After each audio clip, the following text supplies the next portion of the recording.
And we are live. Awesome, awesome. Okay, so sorry for the delay, everyone. We had some technical difficulties, which is on par. And Cody's muted again. So there's that. There we go. No longer muted. I don't know what's going on. My computer's spazzing. I don't know. I'm not technologically inclined whatsoever. Cody has a computer that was made sometime before the age of the dinosaurs, so Yes. don't I just quite have not upgraded understand. yet. We need to get you like in the Oh, it's 23rd top of my century. to-do list. I just have not got one yet. We've I think you're on like Windows 95 or something. Yeah, it's old. Like the corner of my computer's cracked. It's not great. Hey, but it got you through college though, right? So we got It that did. going for us. So, how old is that computer? Well, I got it in 2017. So, and I don't know if it was new when it was 2017 because it was the free laptop from ISU. Oh, perfect. Yeah. Balling out of budget. Love it. Well, I guess we'll go ahead and get started. So, first things first, I just wanted to give you a chance to tell everyone a little bit about yourself for people who don't know. You already mentioned you went to ISU, so let's start there. So, what did you go to ISU for? So I went to ISU. I kind of skipped around a bunch. I originally started as AMR, so it was like athletic training. And then I decided that exercise science was more interesting to me. So I ended up switching to exercise science. And so that's what I have my bachelor's in right now. Okay, awesome. And you also did some extra fun stuff too. You're an expert in another field, right? Yes, yes. So I also ended up with a minor in massage therapy. So now the nice thing was, as soon as you finish the minor program, you end up where you're able to go sit for your state license. So now I'm a licensed massage therapist and was so before I even got my bachelor's. Which is pretty awesome. I'm a huge fan of that. He's helped me out several times with some posterior chain issues that I have. So that's one of my favorite parts of having Cody around is he has magical hands. I try. So what got you interested in exercise science? Was it did you just really like fitness? Did you enjoy working with people? What was it that made you go down that route? So I don't know what little kid ever decides he wants to be a physical therapist, but for some reason I had that thought process going for like years. And I was like, yeah, I could do that. So I started as AMR, so that athletic training. And then about, I think it's start of second semester my senior year of high school, I started working out. And then college hit and I really got into working out. So then I just decided that I was going to switch to exercise science because not only would I learn more, but I would actually be interested in the things I was learning. So I figured it would make college a little bit more bearable. So I ended up switching to exercise science, liked it, and then I was like, I could do this long term instead of doing physical therapy. So that I just kind of switched up my whole game plan. Awesome. And you also were a cheerleader all through college too, right? Yeah, I was a So cheerleader. So that's actually why I started working out.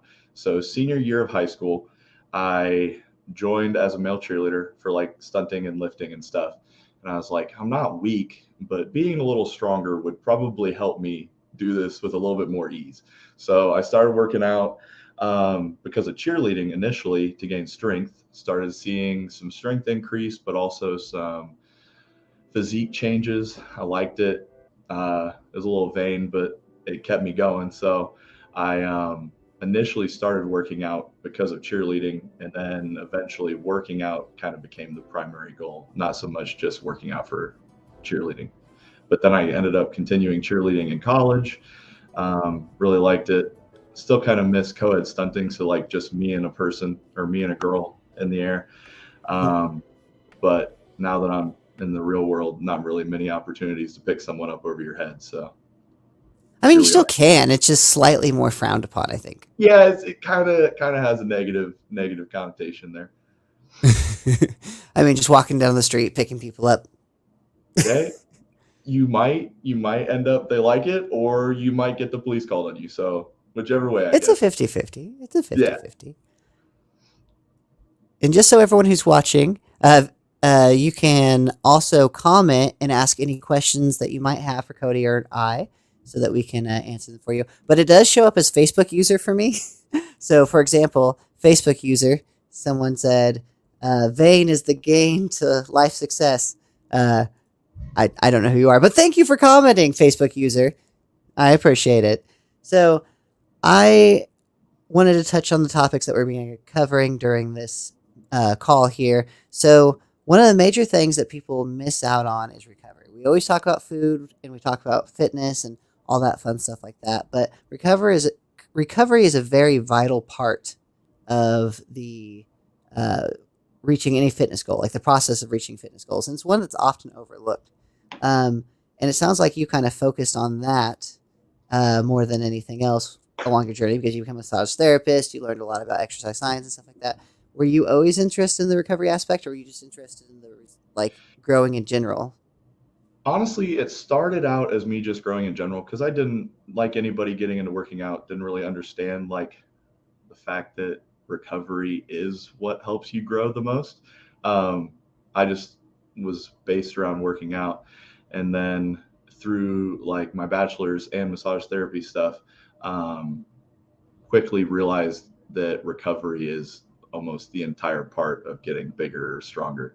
So it wasn't initially the goal, but as I got more into it, I learned more about it. Awesome. I was kind of down the same path. Like, I think everyone. You mentioned that you were interested in being a physical therapist. That was kind of the route I was going to go to, and would have continued on if it wasn't for dedicated health stealing me away from my dreams and whatnot. But the I think everyone starts in the path like just trying to find the easiest way to get bigger, and then like you realize the importance of recovery and how much you can just break yourself if you don't. Yeah. Because I know personally, I have plenty of injuries. You recently went through like an elbow issue, didn't you? Like Yeah, with your it's lifting. recent, ongoing, same difference. It flares up for about a month or two, and then it goes away for like 3 or 4, and then it'll come back for another month or two. Right now, we're on the downslope, so it doesn't hurt right now. But I say that next week it'll probably hurt when I try to bench press again. It's fine. Hey, I mean, you have to make sacrifices for the gains, right? Got That to is that heavy true, lifting's worth it. but I would like to work out long term, and that's not really setting me up for success there. So I got to get it taken care of. I completely agree. I did have some questions with you from recent experience, and this is some things that people asked me. So I'm going to spontaneously ask you, and I'll provide feedback too. What's your opinion of sleeves, both knee and elbow sleeves? Knee and elbow sleeves. So probably not the popular opinion, but for me, when it comes to like elbow sleeves, particularly, yes, it helps in like training, but everything I've done so far has been geared towards competing in powerlifting. So in my mind, if I can't use an elbow sleeve in comp for bench, I don't want to train with one and get used to it. Now, like you can go like classic raw and use like knee sleeves and wraps and stuff like that. So like if you want to train squats or legs with knee sleeves on, then you can use it in comp. Why not? But you can't use elbow sleeves, so I just don't like to use them. Now, like I understand they have benefit, but again, if I can't use it in comp, I don't want to get used to using it in practice. Makes sense. So it's kind of based on what your overall goal is, then Yeah. whether you'd recommend using them or not. I tried them out for the first time today, and I've never used elbow sleeves before. I can say two things. One, they were really nice. Like my elbows felt great. Oh yeah. Two, I could not get them off. I Yeah. got too like I cut off all blood flow to my arm. It was wonderful. My hands went numb and blue. It was a great time. I enjoyed Oh every wow. So minute yours of were it. tight, tight. Oh yeah, like they were hard to get on, and then like I started working out, which then you got a pump, of course. When I got the pump, like Yeah. I Are they could like not get them the off. are they like the neoprene elbow sleeves, just like knee sleeves? Yeah, they Okay. look and feel just like knee sleeves. They're just tiny. Yeah. And I got larges. Sorry, my dog is growling in the background. So for everyone watching this future, I apologize for the dogs in the background. But yeah, they just they did they were not fun. I literally had to have Brandon come and Help pull you get them them off. off of me, Yeah. or else I See, could like not my get them elbow off. sleeves, I have some. I just almost never use them. Um, Mine are almost like it sounds weird, but like a carbon fiber weave. Obviously, it's not carbon fiber, but that's what it looks like. So like mine stretch a little bit, and so it's way easier to get them on and off. It's not like the actual neoprene knee sleeve type material. Gotcha. I would imagine that would be nice, especially since when you get a pump, your arms turn into like 24 inches. All That's pretty right, awesome. all right. They're only like 18, so let's not accentuate it here. Which dog, you ask? It is, I don't know, one of four. I have a billion. It's hard to tell. They all sound the same. You guys keep It getting doesn't more sound like it's. animals, and it does not get less. Yes, the dog. It doesn't sound like someone's dying, so I'm guessing it's not Misa. But I don't know which one it is. But they're going to continue to do whatever it is they're doing. So I apologize for everyone else in the stream and my neighbors as well. Um, Okay, well, we're going to go ahead and get into the meat and potatoes of this. And oh, thank you, handsome fellas. I appreciate that, Facebook user. That means a lot. I'll never know who you are, at least you tell me, but I appreciate it. If you guys think of any questions while Cody is giving his 5 tips for recovery, feel free to drop them and we will cover them at the end of this. So just know that. And give me 1 second before we get started. I'm going to try to get them to stop screaming. Right back. Cody, why don't you tell us a story of why you got into working out and what it was that made you want to start competing in powerlifting? I'll be right back. Okay, can do. Like I said before, I got into working out because of cheerleading, so I wanted to gain strength. Um, then I started noticing physique changes and kind of just kept rolling with it in both terms. So now I do like power building. So I'll do a little bit of powerlifting, a little bit of bodybuilding. Um, Fun fact, you don't really get as strong or as big as if you just focus on one or the other, but I want to be a little bit stronger, a little bit bigger. So I'm just going to keep going with this route. Um, Reason I got into powerlifting, honestly, we just had a meet here. I can't remember if it was 2 years ago. I think it was 2 years ago. We had a summer meet, and it was always something that kind of interested me, but I just never wanted to drive somewhere to do it. And so since there was a meet here at the gym, made it real nice and easy. I came weighed in the day before. Uh, and then I did my first meet. I didn't prep for it, didn't do anything like I should have. I just kind of was like, there's a meet at the gym I go to. Might as well do it. And then tried to do it. So wasn't a bad first meet. Definitely would have gone better if I prepped, but I ended up like a 1400 plus total, I guess. So not bad for your first one. And that's how I got into powerlifting. I just kind of kept doing it after that, just a little bit more strategically than showing up and trying to lift heavy shit. So I'm assuming this is Tammy talking, but I'm not entirely sure. But they said, I'll put it on the screen. Um, Cody, I thought you were killing me whenever you worked out the knots on my back. Oh my gosh, it helped me out so much, though. Yes, I can concur to that. There's actually a video of Cody giving me massage back before I became a burly man And with a you bust jumping out off the beard. table. Yes, and it's rough. Like it hurts, and if it doesn't hurt, it's not working. Unfortunately, if you go to a Yeah. massage therapist and it feels good and relaxing, um, they're not helping you. They're just not. Yeah. Like my thing is there's like relaxation massage, so it's like Swedish, Thai, that kind of stuff. And it's fine. It's dandy and all. It's just more for like relaxation and stress relief. So if like you're just really needing stress relief, then it could help you that way. But when it comes to like functionality and actually like being mobile and going through full range of motion without having pain and all this and that, usually the reasons people want a massage is to help fix a problem. Mhm. That kind of stuff. It just it'll mask it for a little bit, and then like the next day or that night, you're gonna move funny and feel the knot again. So no pain, no gain, I guess. If you want the knot to go away, I can get it to go away, or at least be a little smaller, but it's gonna be a little painful. Yeah, it's not gonna feel too good. And there's No. a bunch of different tools you can use for that too. Like you have what are they called? The like knives. So I have scraping instruments, or so the fancy name is instrument assisted soft tissue mobilization. Basically, just sketchy looking metal handles that cause pain and make knots go bye bye. Awesome. And is cupping? Does that help with It that can as help well, with or is it. Yeah, what's I its would say it primary can help function? with it. It's so cupping is just a different form of myofascial release. So basically you have your skin, you have a connective layer of tissue that runs throughout your entire body called fascia, and then you have muscle. So basically what it does is it creates separation between that layer of connective tissue, the fascia, and your muscle, increases blood flow. And then there are also small receptors in that layer that if you can take pressure off them, they can also help relax the muscle or like knots, stuff like that as well. So kind of dual purpose, but mostly it's just increasing blood flow between that layer of connective tissue and muscle. Emmy says, Sure. I appreciate your pain. There you go. You've actually been helping her husband out too. I guess he's been feeling a lot better. That's good. And He so, said he felt someone better. else said they like your beard too, by the way. Thanks. It's growing on me too. Literally, but that's It's a real knee slapper.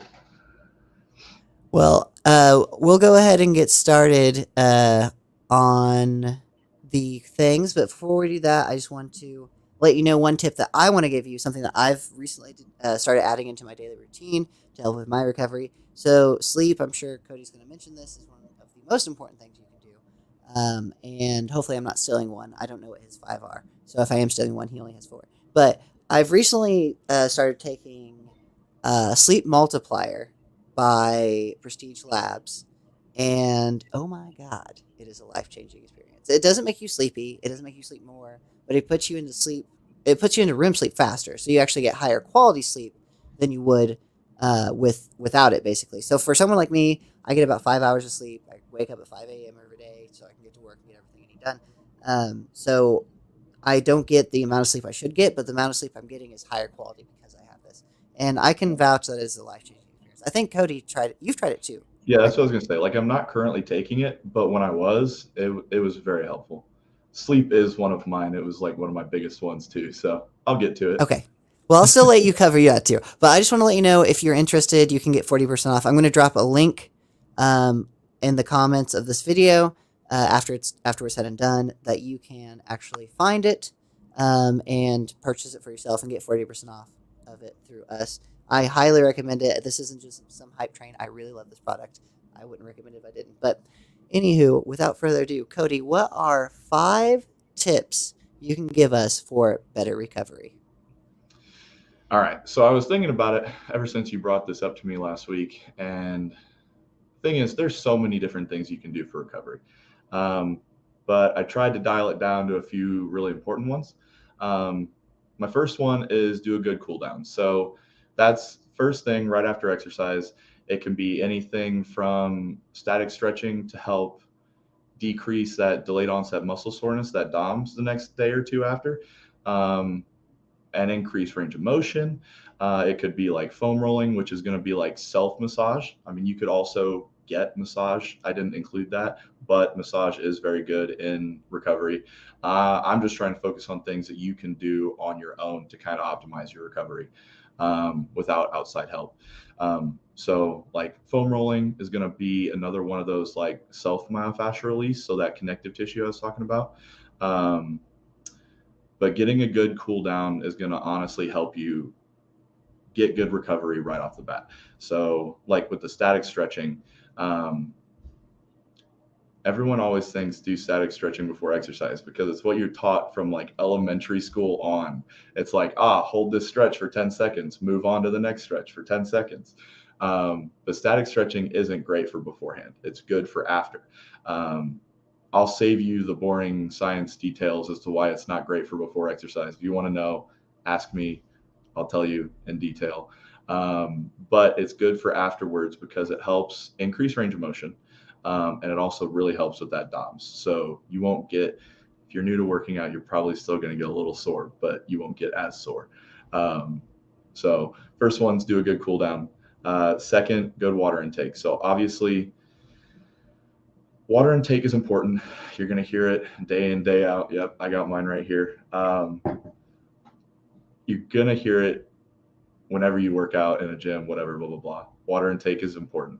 But the other big thing with water intake is making sure you're getting good electrolytes. Because if you're intaking water, but you don't have the electrolytes in your system to hold said water in, you're just going to get rid of it. And then the same thing vice versa. Like if you're intaking a bunch of electrolytes, but you're not intaking enough water, then you're not going to have the water to be hydrated. So making sure we're getting good water intake with good electrolyte intake is going to help you with water and staying hydrated. And then quality diet. You're going to hear that one a lot too when it comes to exercise. But honestly, and this might be an unpopular opinion, I say eat healthy, but you don't have to make it like such a big ordeal to eat healthy. Unless you're competing or like eating to perform at a super high level, um, focus on your protein intake. Make sure you get a good protein intake. It's going to be different for every person, but know what your protein intake should be. Hit a certain protein intake, and then hit a certain calorie goal. But aside from that, it's not going to be super essential unless you're trying to compete at super high levels to like hit a certain amount of carbs or a certain amount of fats or this or that. Like, yes, if you know how to eat healthy like that, go for it. It's going to help you in the long run. But for like people starting out or this or that, hitting certain protein and a certain calorie goal is going to be ideal, because if you're hitting a certain amount of protein inside of a certain amount of calories, it's going to be really hard to go past those other things and still stay within your calorie intake goal. Um, so get a good diet, good protein, good calorie intake. That should be good for now. Um, and then this one, it's not something a lot of people do. I actually just started doing it because Keith, one of the other people that work here, started doing it a little bit longer back. But cold showers or ice baths. It's not enjoyable when you start out, but and I'm definitely a baby about it. I don't do the whole submerged ice bath thing. I just take a nice cold shower. Um, but there was a university. Don't ask me. I don't remember what university it was, but there's a university that did a study, and basically they said that it's 11 minutes of cold water submersion, or like being in cold water a week. So it's not 11 minutes all at one time, just 11 minutes spread out throughout the week. So if you do like 2 minutes a day, you'll hit 14 minutes in the week. You'll be fine. Um, can actually increase dopamine release in your brain. So that feel good chemical increases muscle recovery. And then it also helps with cognitive function. So like your mental awareness, acuity, that helps as well. So 2 minutes a day in cold water can help increase multiple things when it comes to your recovery.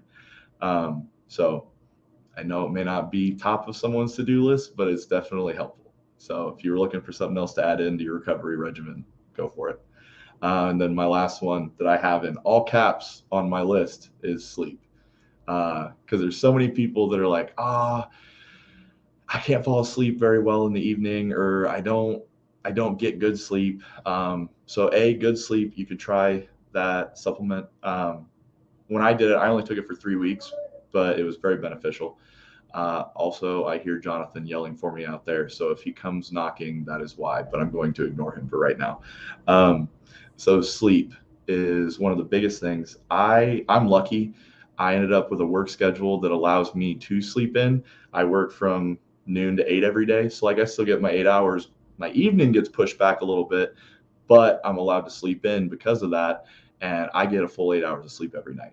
May not be the best quality of sleep, but it's drastically helped increase my performance just because my recovery is better because I have more downtime. Um, so if you can't get more sleep in the evening, like if your schedule is just too hectic, it's just not happening, and you're trying but you can't get 6 to 8 hours of sleep a night, um, try taking something that'll help improve the quality of sleep. But again, I can't remember what university did it, but there was a study where basically 5.5 hours of sleep a night usually is the bare minimum just to function. 6.5 is you're starting to get into recovery. It's just not going to be as much as you quite need. 8 hours tends to be like optimal muscle recovery. Now everybody's different. So you might need like 7.5 or like 8.5, but usually 8 is like the good mark to hit for good recovery. And then I think they said that like 10 was just like oversleep. And if you do 10, then you end up waking up and you feel like super sluggish and like you just can't function super well. So try to get between like that 6.5 and 8 hours of sleep. I know not everybody can, but that's the goal I would say try to hit. Um, but that's my 5. If you guys have any questions, just leave a comment. Josh, I don't know if something's going on with your mic, but we cannot There hear you go. you. You can hear me now. I There. muted myself so I didn't interrupt you. Um, Um, I preach those like the Bible. I absolutely love all 5 of those tips. Would you mind giving us a quick rundown of them again? Just a quick 1, 2, 3, 4, 5. yeah. So my 5 are get a good cool down, good water intake, good diet, cold showers or ice bath, and good sleep. I advocate for all those things. I used to be such a big advocate for stretching after working out. I have gotten lazy and haven't done it, I was but going to I say, I don't do it definitely very need to. much, but it's a do as I say, not as I do. So a couple things that happened while you were going through your list. One, thank you, Jessica, for joining in, and I'm glad you like the supplements. Someone said spot on with the static stretching before equals poor performance. 100%. So stretching before you lift can actually lead to injury because it will alter your range of motion. Yeah. So you're better off warming up your muscles before you are uh, before lifting and elongating them after the lift. Yeah. So never stretch before a lift. Sorry, I don't know if you can see the comments and stuff on the side, I but can't. Nope, I okay. cannot see So them. I'm just reading all of them out for you. Um, Someone said, I always freak out about sodium. I believe that was probably Tammy, knowing Tammy. So do you have any suggestions for someone who like is very concerned about their sodium intake? So, sodium intake's rough for me. When I was younger, I ended up getting dizzy a lot. I feel like a lot of kids do, but Mhm. I ended up going to like Riley, and they said I have this thing called orthostatic hypotension. So basically, like if I go from a seated to a standing position or lying standing to standing, um, I don't just get lightheaded. Sometimes I'll just straight up pass out. And so like they told me, never heard a doctor say this before, but they told me to increase my sodium intake. So like I eat salt on like everything. I know it'll probably come back and bite me in the butt later on in life, but um, I eat a lot of sodium. But electrolytes aren't just sodium. So you got sodium, you got your main ones are sodium, calcium, and potassium. So you want to make sure you're getting all three of those in. When it comes to sodium, I would try to get a little bit in because you're going to know your body better than any of us are. So try to increase it a little bit. If you notice that you're holding on to more water, staying better hydrated, not like bloating, holding on to water, but staying more hydrated. Um, Kind of just play around with it and find the sweet spot because you don't want to intake too much, but you need some in order to hold on to that water. So just like one day, even if you wanted to get real in depth with it, you could like write a journal like I intook this much sodium this day. Just kind of keep tracking it and then kind of push it to the point where basically like one day intake a little bit, the next day intake a little bit more, and then keep doing that until you find like what's too much. And then if you don't want that much sodium, then back down a little bit, and then just kind of find your sweet area, so to say. I completely agree. And always remember, you want opposed sodium, not non opposed sodium. So, opposed sodium is sodium that is counteracted by potassium. Non opposed sodium does not benefit you in any way. Like regular iodized table salt without like a potassium substitute will do nothing for you. So, like pink Himalayan salt or having some potassium from like broccoli or something along those lines along with salt, those are going to prevent the swelling and all the negative side effects that you get from sodium intake without potassium. So that's why it's very important to have opposed sodium, um, and try to stick to the pink stuff. The pink Yeah, Himalayan salt, I'm it's gonna be honest. I best have option pink for you. Himalayan and like my electric like salt grinder. I just Uh-huh. grab only pink Himalayan salt when I'm at the store now. Tastes the same to me. 100%. That is it does taste the same and it's far better for you. This was a question we did get. What about taking naps during the day? Is it beneficial at all? I'll let Cody give his piece and I'll tell my opinion. For me, I'm terrible at napping. So like I'll lay down for like a 20, 30 minute nap. Like you'll see me. I sometimes take accidental naps in the front office on the couch in there. So I'll try to take like a 20, 30 minute nap and I wake up 2 hours later. So for me, napping's a no go. But like if you don't get good sleep during the evening and end up taking a nap during the day, I don't think it's a bad thing. Um, but for me personally, I can't take naps. So this is what a lot of people forget is that there's something called sleep debt. So your body basically keeps track. Have you ever gone so long without sleep that your body literally shuts down?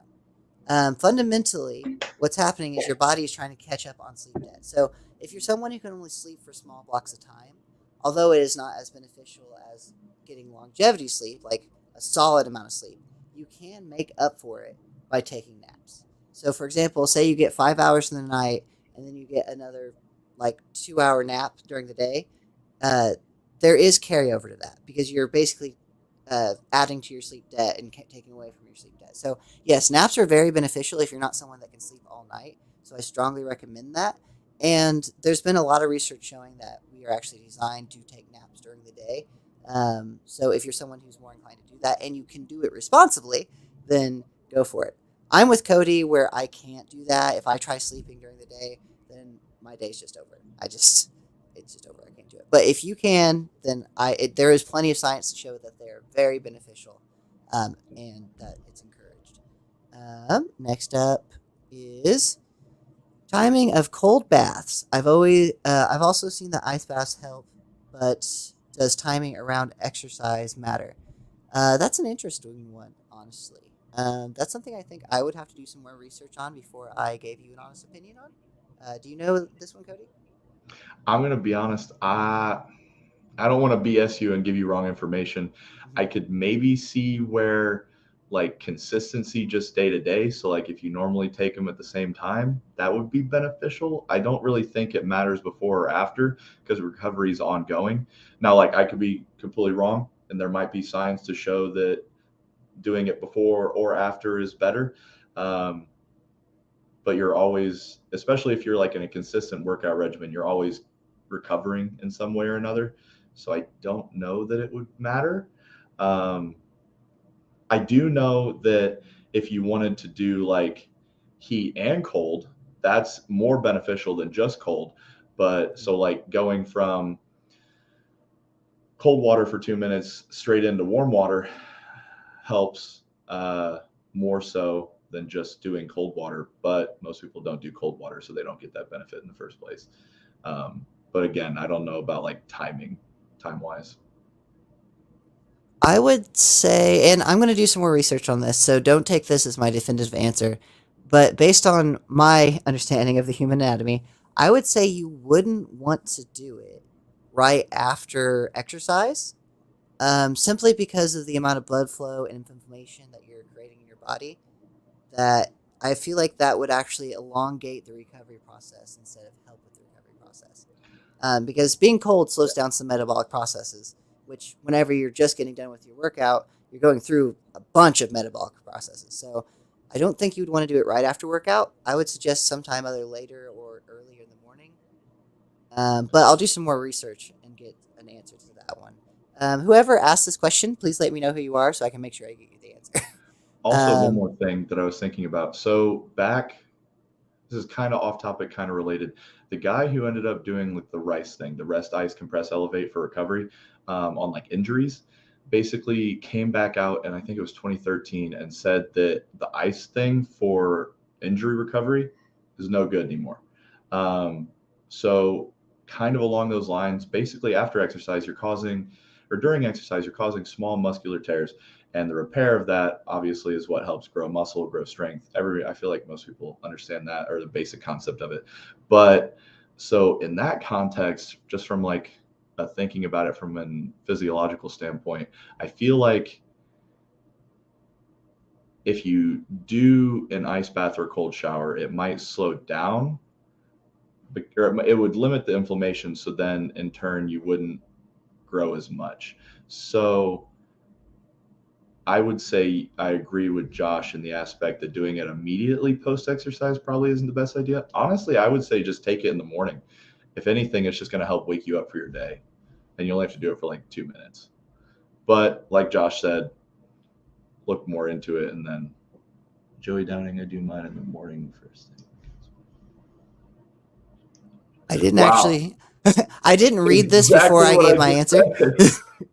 I didn't read. So anyone who doesn't know, Joey Downing is the best physical therapist in Terre Haute. So go see him if you have any needs. Um, actually didn't read this comment before I gave my answer, so I probably would have stood more firm on my answer if I would have read this first. Yeah, This I was dude's gonna say super I was smart. just trying to science reasoning in my head about it. You hadn't even pulled it up on my screen until after I finished talking. Yeah, I just seen this. So, one, Joey, thanks for joining us. I appreciate that. This man is smarter. He's going to be on one of these lives someday. I promise you, because this dude's smarter than any of us. That's for sure. Um, So yeah, he actually has found that he was more sore than usual if he did it after workout. So that goes along with my theory then that it slowed down the metabolic processes and actually elongated Yeah. stoms. So that does make sense. Also, someone said they love these lives. I want to let you know that we're gonna be doing these lives every Tuesday at 7:30 p.m. With different guests from DH. So you'll be getting plenty of them. So mark on your calendar 7:30. Join us every Tuesday. We'll be here. Um, it says, "You are Josh. Some advice on sodium." So I already mentioned oppose sodium always. So eat pink sodium, pink Himalayan sodium. And I honestly, there's no reason to have white table salt. There just isn't. Like it offers you no benefits, and it tastes the same as pink Himalayan salt. So just go with the pink stuff, and you'll be fine. Um, Here's another one about that. I've read directly after strength training can lead to not as good results from training versus like you do in the morning, which can help. I'm curious advice on lifters. So yes, this is exactly what we were just saying. I don't know when you commented this or how far we've gone on to a tangent since then, but we've came to the conclusion that we both agree that you should not do it right after working out. Yeah. Morning's probably best. And that looks like that is the extent of all of the questions. So I don't want to keep Cody here for too long. He's already past his shift and all his fun. He's ready to get home and play some of his Hogwarts games. But I just want to say thank you guys so much for watching this. Thank you, Cody, for joining me tonight. Do you have anything you want to say before we hop off here? Nope. I'm all good. Okay, awesome. Well, I love all of you and stay dedicated.